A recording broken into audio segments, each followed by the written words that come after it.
नमस्कार मैत्रिणींनो, आज रेसिपी वगैरे काही नाही बरं का. आज ना मी तुमच्यासमोर एक निबंध म्हणून दाखवणार आहे. म्हणजे काय झालं, काल अमावस्याची घरात साफसफाई करताना ना मला माझ्या काही जुन्या वह्या सापडल्या. मी 12वीला असतानाची. आता मी 2007 साली माझी 12वी झाली. आता 19 वर्ष झाली माझी 12वी होऊन. तर माझ्या जुन्या वह्या सापडल्या. त्यातनं मला माझी निबंधाची वही सापडली, मी 12वीला असतानाची. तर त्यावेळेस मी एक निबंध लिहिलेला होता, भारतीय स्त्री काल आणि आज याच्यावर.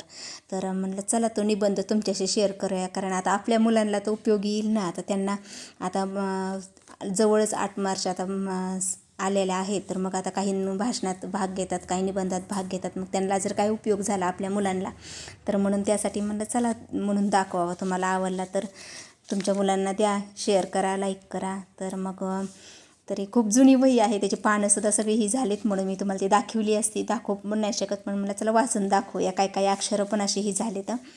तर निबंधाला सुरुवात करते. तर आपल्या भारतीय संस्कृतीत स्त्रीचा गौरव मनुस्मृती अध्याय 32 श्लोक 56 नुसार यत्र नार्यस्तु पूज्यन्ते रमन्ते तत्र देवता अशा शब्दात केला जातो. अर्थात ज्या घरामध्ये स्त्रियांचा सन्मान होतो त्या घरची स्थिती स्वर्गाप्रमाणेच होते, तिथे देवतांचा निवास होतो. परंतु पूर्वीपासून आजतागयत स्त्रियांच्या स्थितीचा जर विचार केला तर स्त्रीला खरोखरच असं देवतेसमान वंदनीय मानलेले आढळते का? नाही. त्या काळात संस्कृत शिकण्याचा अधिकार फक्त पुरुषांना होता. त्या काळात असे संस्कृत सुभाषित बनवून स्त्रीचे स्थान पोथीपुराणामध्ये बंदिस्त करून टाकले व तिच्याभोवती धार्मिक वलय निर्माण करून टाकले. त्या वलयाची मर्यादा सीता, दुर्गा, लक्ष्मी, पार्वती इत्यादी पौराणिक व्यक्तिरेखापर्यंतच मर्यादित ठेवली. उलट सामान्य स्त्री वंदनीय आहे, ते देवते समान आहे, ती ही कल्पना आकाशातले तारे तोडून आणण्यासारखीच होती. जिच्या हातीत पाळण्याची दोरी ती जगाते उद्धारी असा वरपांगी गौरव करीत तिला चूल आणि मूल या चौकटीतच बांधून ठेवले गेले होते. म्हणून तर स्त्रीचे रक्षण बालपणी पिता करतो, तरुणपती पती करतो आणि म्हातारपणी मुलगा करतो. न स्त्री स्वातंत्र्यम अहर्ती असे म्हणून स्त्रीच्या दुर्बळतेचे जणू प्रमाणपत्रच देऊन टाकले होते. महाकवी तुलसीदासांनी तर सामान्य जनतेला समजेल अशा भाषेमध्ये लिहून ठेवले होते, ढोल गवार पशु और नारी सब ताडन के अधिकारी. अरे रे, केवढा नीच दर्जा हा स्त्रीचा. खरोखरच अशी स्थिती समाजामध्ये स्त्रीची होती. देवते समान स्त्रीला आपल्या पुरुषप्रधान संस्कृतीने धार्मिक विधीमध्ये वामांगी बसून पुरुषांच्या हाताला हात लावून फक्त मम म्हणण्याचा अधिकार दिला होता. आर्थिक स्वातंत्र्य, भाषण स्वातंत्र्य, आचार स्वातंत्र्य, कोणत्याच प्रकारचे स्वातंत्र्य तिला नव्हते. केवळ पुरुषांच्या सुखासाठी ब्रह्मदेवाने निर्माण केलेली सजीव बाहुली म्हणून समाजाने तिचा दर्जा शून्य ठेवला होता. बालविवाह, सतीप्रथा, अनेक व्रतवैकल्ये, शिकण्याची बंदी अशा अनेक अनिष्ट प्रथांमध्ये पुरुषप्रधान समाजाने तिला बंदिस्त करून टाकली होती. पितृसत्ताक पद्धतीमुळे कुटुंबात पुरुषांचा दर्जा श्रेष्ठ असून पुत्रप्राप्ती महत्त्वाची मानलेली. मुलीपेक्षा मुलाचे शिक्षण व आरोग्य जास्त सांभाळले जात होते. लग्नाच्या वेळी मुलीचा विचार घेतला जात नव्हता. परंपरागत स्त्रीचा दर्जा पुरुषांपेक्षा गौण होता. परंपरागत स्त्रीला शिक्षणाचा हक्क नव्हता. परंपरागत स्त्री आर्थिकदृष्ट्या परावलंबी होती. त्यावेळीची स्त्री ही असुस्पर्श होती. माता, गृहिणी या मोठमोठ्या शब्दांनी तिला गौरवले. आपल्या पतीच्या प्रतिष्ठापनाचा डामडौल दाखवण्यासाठी पत्नीच्या अंगावर दागिने घातले जायचे, पण चटचटत्या उन्हातही तिला अनवाणी पायांनी चालवावे लागायचे, कारण स्त्रीला पायात जोडा व वाहन घालणे तत्कालीन समाजाला संमत नव्हते. कारण स्त्री एक स्वतंत्र व्यक्ती आहे, तिलाही मन आहे, मत आहे, इच्छा आहे, याची पुसटशीही जाणीव समाजाला नव्हती. स्त्री अविवाहित राहू नये, पतीच्या निधनानंतर पुन्हा लग्न करू नये, पुत्रप्राप्ती व्हावी म्हणून स्त्रीने दुसरे लग्न करू नये, शिवाय व्याभिचारी पतीशी सुद्धा प्रामाणिक राहावे. पतिव्रत्य सिद्ध करण्यासाठी पतीच्या निधनानंतर त्याच्या चितेवर सती जावे लागत होते. पण पत्नी जर अगोदर मरण पावली तर हा नियम पुरुषाकरिता केला नाही. स्त्री संततीला जन्म देते, त्याच्या वेदना फक्त स्त्रीला सोसाव्या लागतात, पुरुषांना वेदना सोसाव्या लागत नाहीत. स्त्री जातीवर हा नैसर्गिक अन्याय आहे. मातृत्व व बालसंगोपनामुळे स्त्री घरात बंदिस्त झाली. त्यात रूपावलंबित्व दुय्यमपणा आला. यामधून स्त्री ही उपभोगाची वस्तू मानली होती. पती परमेश्वर व पत्नी पायाची दासी या कल्पनेने स्त्री पांगळी बनली. स्त्रीप्रमाणे पुरुषांना पत्नीव्रत नाही, पुरुष उत्तम पत्नीसाठी प्रार्थना करत नाही. पूर्वी पती जुगाराच्या वेळी पत्नीला पणाला लावत होता. उदाहरण, पांडवाने द्रौपदीला पणाला लावले होते. त्या द्रौपदीचे कौरवांनी वस्त्रहरण केले. स्त्री म्हणजे फक्त चूल आणि मूल एवढेच कार्यक्षेत्र होते. अगदी सुख वस्तू धनिकांच्या घरातही दागिन्यांनी मडलेली स्त्री ही घराच्या प्रतिष्ठेचे प्रदर्शन होते.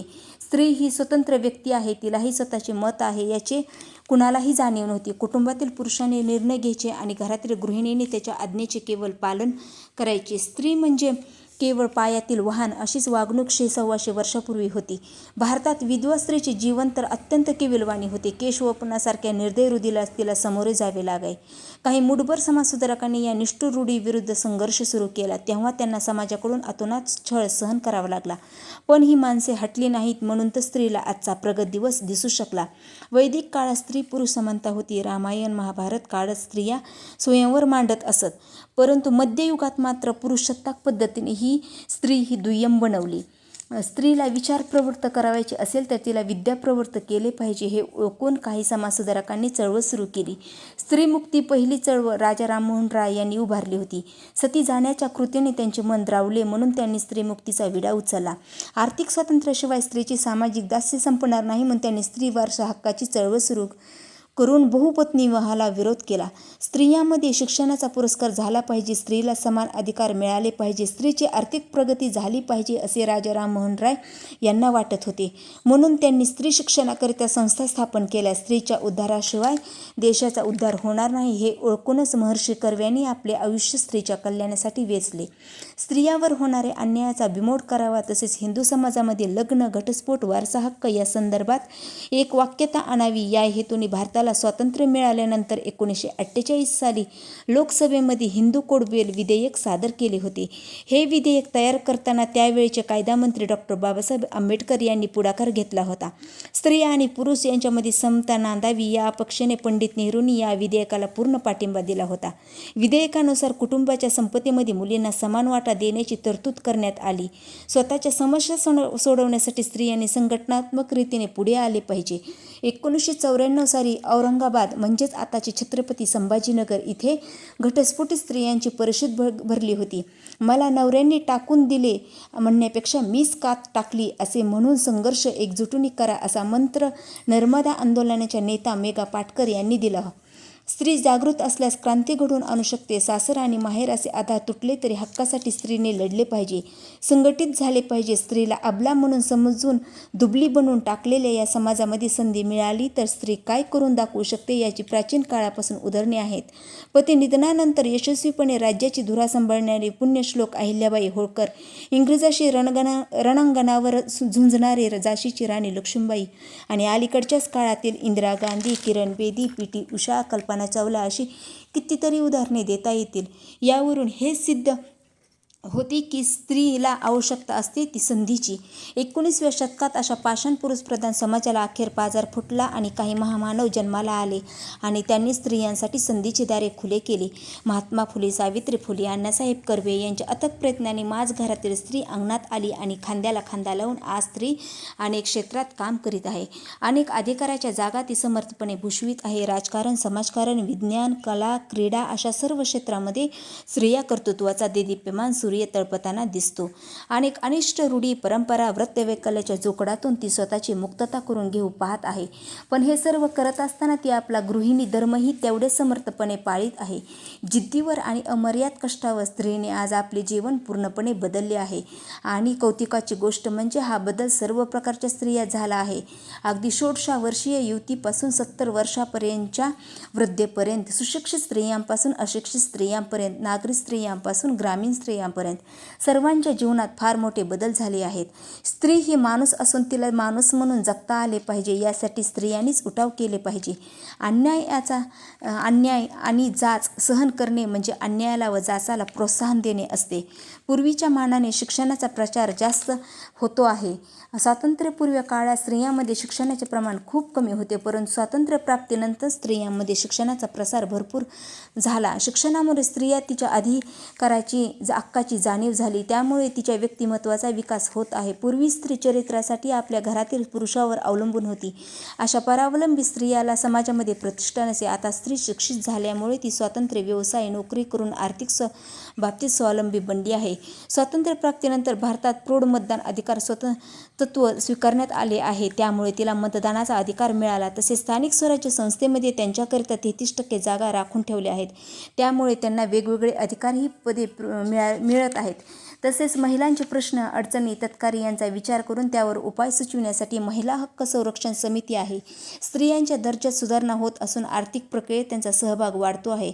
महिला मंडळातर्फे स्त्रियांचे प्रश्न सोडवले जातात. आधुनिक स्त्रियांचा दर्जा पुरुषांच्या बरोबरीचा आहे. आजच्या स्त्रीला शिक्षणाचा हक्क आहे, वारसा हक्क, शिक्षण, नोकरीची संधी, यामुळे स्त्रिया आर्थिकदृष्ट्या स्वावलंबी बनत आहेत. आज स्त्री शिकू लागली आहे, स्त्री सक्षम झाली आहे. प्रथम गरज म्हणून घराबाहेर पडली, पण आज ती आपल्या करिअरचा विचार करू लागली आहे.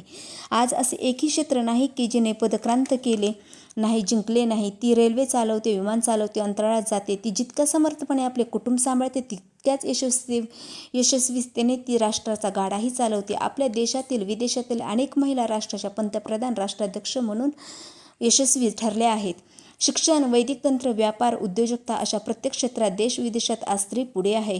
वर्षानुवर्षाची, पिढ्यानपिढ्याची ही पुरुषी मक्तेदारी सहज दूर होणार नाही, कारण त्यामागे भीती आहे की स्त्री आपल्याला वरचढ तर होणार नाही ना.